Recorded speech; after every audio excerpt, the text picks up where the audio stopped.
Македонија задоцни во борбата против аерозагадувањето. Не може да се очекуваат резултати од денес за утре, без конкретна државна стратегија. Критикуваат еколошките здруженија. Новиот закон за возила со кој треба да се забрани старите автомобили загадувачи да учествуваат во сообраќајот кога е најзагадено, според екологистите е добра мерка, но кога се би функционирало како што треба. Кај нас велат отсуствува координација меѓу институциите и ефективни мерки против загадувањето во повеќе сфери. Греење кај домаќинствата, контрола на индустријата, градежништвото и засилени контроли на дивиот отпад. Ние баравме многу повеќе мерки и поригорозно да бидат донесени. Исто така оваа мерка беше најавена уште минатата година, меѓутоа беше заглавена во некои министерства за одобрение. Сега се најавува во собранинска процедура, така да додека се донесе сигурно ќе поминат уште неколку месеци, па не може да кажеме дека е некоја мерка што ќе влие оваа сезона.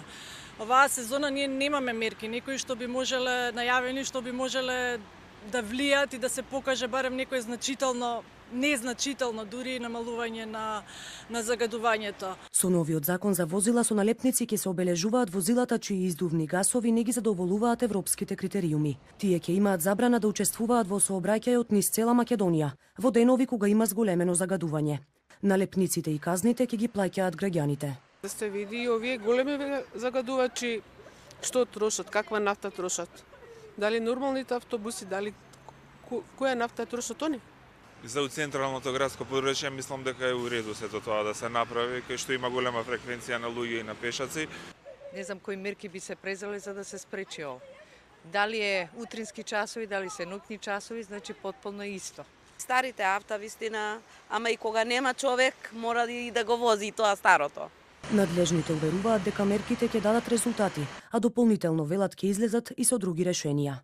Ова е една од мерките. Реков, владата го менува пристапот, аерозагадувањето станува врвен приоритет и стратешко определено, справувањето со аерозагадувањето станува врвен и стратешки приоритет на владата, тоа брзо идната недела ќе го покажеме и на други примери. Ова е само една компонента која што како добра пракса постои во повеќе европски градови. Инаку воздухот вчера низ неколку градови во земјава беше загаден и 5 пати повеќе од дозволеното.